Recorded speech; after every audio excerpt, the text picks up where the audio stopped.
Hello students, welcome to the class. I hope you all are fine. तो अभी हम start करने वाले हैं पॉलिनोमियल्स का सेकेंड लेक्चर। आई होप आपने फर्स्ट लेक्चर देख लिया है। फर्स्ट लेक्चर में हमने पॉलिनोमियल्स स्टार्ट किया था और हम लास्ट थे पॉलिनोमियल की वैल्यूज़ फाइंड कर रहे थे। पर्टिकुलर नंबर्स पर पॉलिनोमियल्स की वैल्यूज़ फाइंड कर रहे थे। आज हमें पढ़ना है पॉलिनोमियल के ज़ीरोज़ को। तो let us start the zeros of the polynomial. Zeros of the polynomial. Before starting the zeros of the polynomial, एक बार हम लोग दोबारा देख लेते हैं कि पॉलिनोमियल की वैल्यू क्या होती है कुछ पर्टिकुलर नंबर्स पर। फॉर एग्जांपल हमने कोई पॉलिनोमियल ले लिया है 3x² माइनस 2x माइनस 1। ये कोई पॉलिनोमियल है, ठीक है। पॉलिनोमियल का नाम मैंने px रखा है। मैं पॉलिनोमियल के नाम में p q r s कुछ भी ले सकता हूँ। x मैंने इसलिए यहाँ लिखा हुआ है क्योंकि इस पॉलिनोमियल में जो वेरिएबल है दैट इज़ x, ठीक है। तो हमने पिछले लेक्चर में देखा था कि इस पॉलिनोमियल की वैल्यू कैसे फाइंड की जाती है। चलिए पॉलिनोमियल की वैल्यू दोबारा फाइंड करते हैं। हम पॉलिनोमियल की वैल्यू फाइंड करते हैं 1 पर वैल्यू फाइंड करने का मतलब ये है कि हम x को 1 से रिप्लेस कर देंगे। तो जब आप x को 1 से रिप्लेस करोगे तो ये जो 3 इंटू एक्स स्क्वायर है ये 3 इंटू 1 स्क्वायर बन जाएगा। माइनस 2 इंटू एक्स को हम 2 इंटू 1 लिखेंगे, -1। x को 1 से रिप्लेस करने का मतलब ये है कि इस पॉलिनोमियल में जहाँ जहाँ x आ रहा है वहाँ वहाँ नंबर 1 को रिप्लेस कर दोगे। तो x की जगह 1 आ गया, यहाँ x की जगह 1 आ गया। Let us solve it. 1 का स्क्वायर आप जानते हैं 1 होता है। जब आप 1 को 3 से मल्टीप्लाई करेंगे आपको 3 मिलेगा।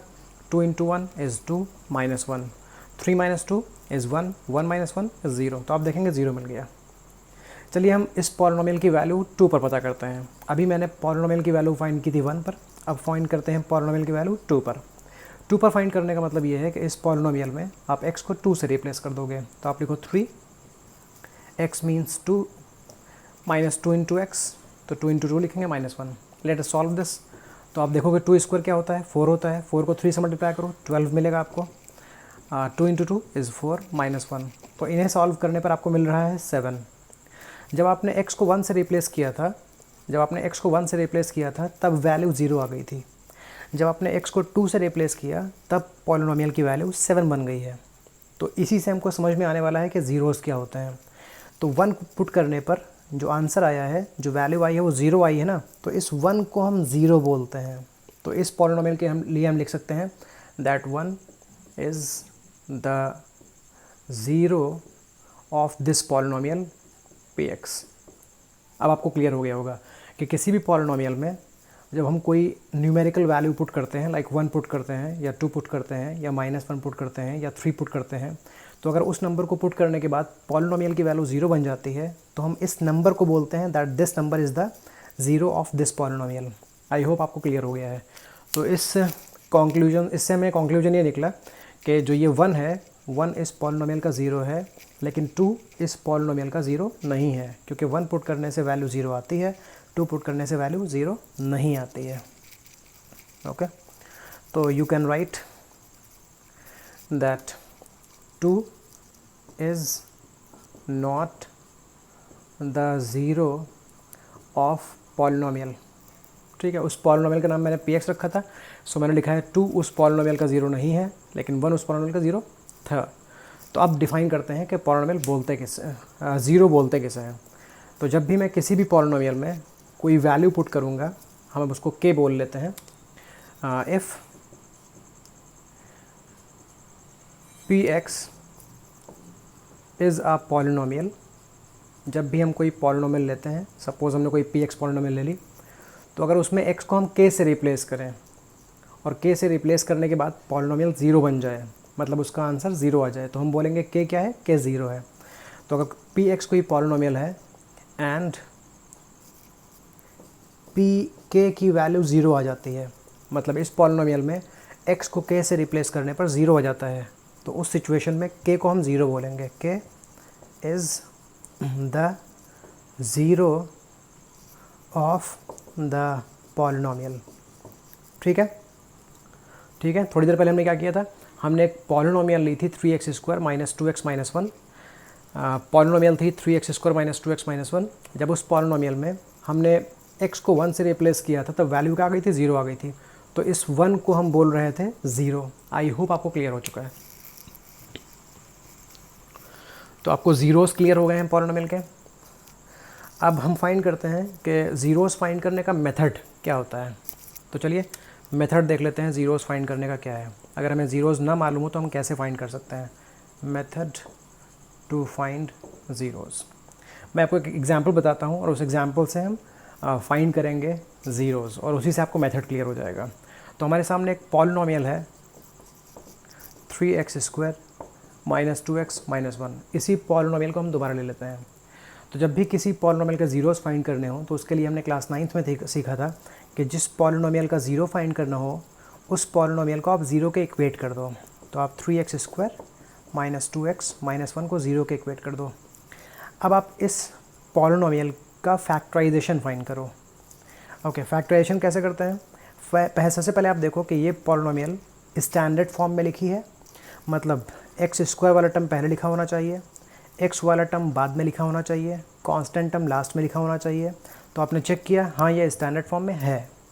अब इसको स्प्लिट करते हैं। दूसरा स्प्लिट करने के लिए रूल ये है कि आप इन दोनों को नंबर्स को मल्टीप्लाई करो और देखो रिजल्ट क्या आता है। If you multiply 3x² and -1 तो आपको इन दो नंबर्स को मल्टीप्लाई करने के बाद मिलेगा -3x²।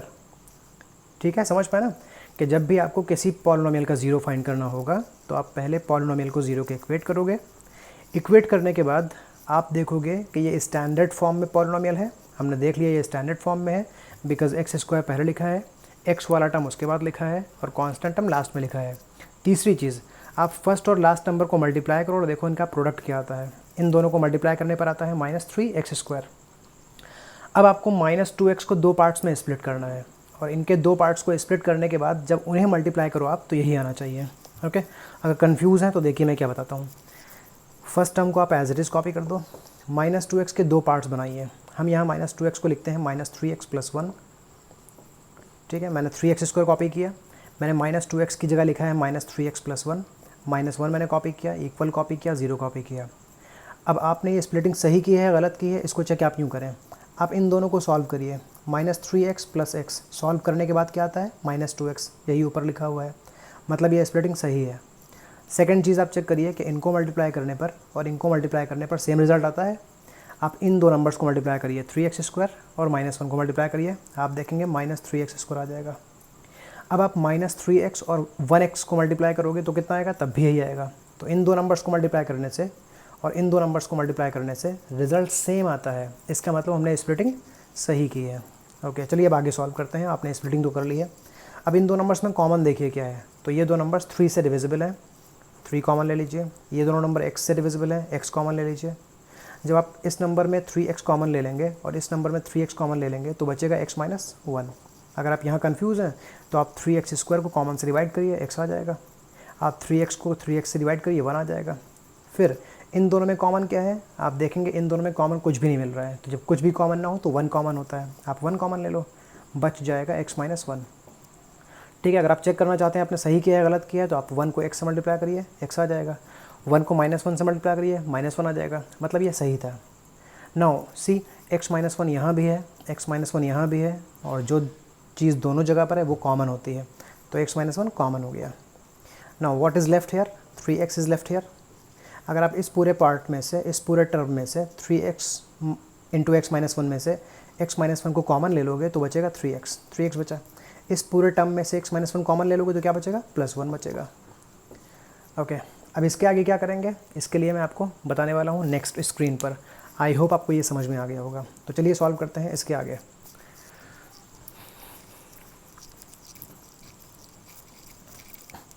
तो x - 1 × 3x + 1 लिखा हुआ है। आप 3x + 1 को राइट साइड में भेज दो। जब आप 3x - 1 को राइट साइड में भेजोगे तो ये 3x + 1 सॉरी राइट साइड में जाएगा, 0 से डिवाइड हो जाएगा और 0 से डिवाइड होकर पूरी वैल्यू 0 बन जाएगी। तो हमारे पास उस टाइम बचेगा x - 1 = 0। अगर आप कन्फ्यूज़ हो तो देखिए मैंने क्या किया है, मैंने 3x + 1 को इधर भेज दिया था तो ये पूरा 0 बन गया था। अब x - 1 की वैल्यू अगर 0 है तो x की वैल्यू क्या हो जाएगी, 1 हो जाएगी। तो x की वैल्यू 1 आती है। ठीक है, तो ज़ीरोज़ फाइंड करने का ये मेथड था। हमने 1 फाइंड कर लिया है, 1 0 है इस पॉलिनोमियल का। किस पॉलिनोमियल का, शुरुआत में हमने एक पॉलिनोमियल ली थी 3x² - 2x - 1। इस पॉलिनोमियल का हमें 0 मिल गया है। हम ज़ीरोज़ फाइंड कर रहे थे, हमें एक ज़ीरो मिल चुका है 1, अभी एक और ज़ीरो मिलेगा। अब आप देखिए, आपने इस नंबर को भेजा था ना राइट साइड में, सोचिए अगर आप इस नंबर को भेज देते तब क्या होता। तो दूसरी सिचुएशन भी सॉल्व कर लेते हैं। हम x-1 को राइट साइड में भेजेंगे, ये x-1 जाएगा, 0 से डिवाइड होगा और 0 बन जाएगा। तो उस टाइम पर दूसरी सिचुएशन क्या हो सकती है, 3x + 1 = 0/x-1, मतलब 0 बन जाएगा। ठीक है, अब देखिए 3x + 1 की वैल्यू 0 है, इसका मतलब है कि x की वैल्यू हो जाएगी -1/3। तो दूसरा 0 आ चुका है, -1/3।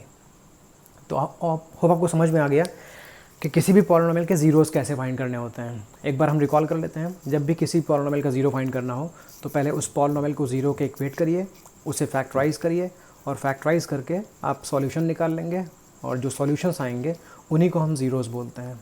तो यहाँ 1 इस पॉलिनोमियल का ज़ीरो है। अगर चेक करना है तो आप इस 1 को पुट कर दो इस पॉलिनोमियल में और देखो इसकी वैल्यू 0 बन जाएगी।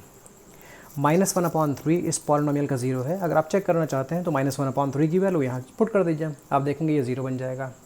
ओके, तो ज़ीरोज़ आपको क्लियर हो चुके हैं। ज़ीरोज़ फाइंड करने का मेथड भी आपको क्लियर हो गया है। तो चलिए अब बात करते हैं ज़ीरो फाइंड करने की। मैं आपको एक ट्रिक बताता हूँ या एक फॉर्मूला बता देता हूँ कि आप डायरेक्ट पता कर सकते हो कि ज़ीरो क्या होता है। ठीक है, ओके, ये हमने क्लास 9th में सीखा था कि जब भी किसी क्वाड्रेटिक पॉलिनोमियल का आपको ज़ीरो फाइंड करना हो, zero of a quadratic polynomial, linear polynomial, जब भी किसी लीनियर पॉलिनोमियल का आपको ज़ीरो फाइंड करना हो तो आप कैसे फाइंड करते हो। सपोज़ हमारे पास एक पॉलिनोमियल है ax + b, हमें इसका ज़ीरो फाइंड करना है। तो हम कैसे फाइंड करेंगे, इसका ज़ीरो फाइंड करने के लिए पहले हम इसको ज़ीरो के इक्वेट करेंगे, देन हम लिखेंगे ax = -b, x की वैल्यू आ जाएगी -b/a। तो जो x की वैल्यू आती है वही ज़ीरो होता है। अब आप देखें ये b है क्या, ये b क्या है, इस इक्वेशन के अंदर में b क्या था, x के कोएफिशिएंट को हम a बोलते हैं और b यहाँ कांस्टेंट टर्म है। ax + b में a is the coefficient of x and b is the constant term. मतलब हमने यहाँ पर क्या लिखा हुआ है, माइनस लिखा हुआ है और b मतलब कांस्टेंट टर्म लिखा हुआ है, कांस्टेंट टर्म लिखा हुआ है। और नीचे a का मतलब क्या है, a का मतलब है coefficient of x, coefficient of x। तो जब भी आपको किसी लीनियर पॉलिनोमियल का ज़ीरो फाइंड करना रहता है तो आप डायरेक्ट फाइंड कर सकते हैं। x की वैल्यू फाइंड करने के लिए, मतलब ज़ीरो फाइंड करने के लिए आप लिखोगे negative constant term on coefficient of x।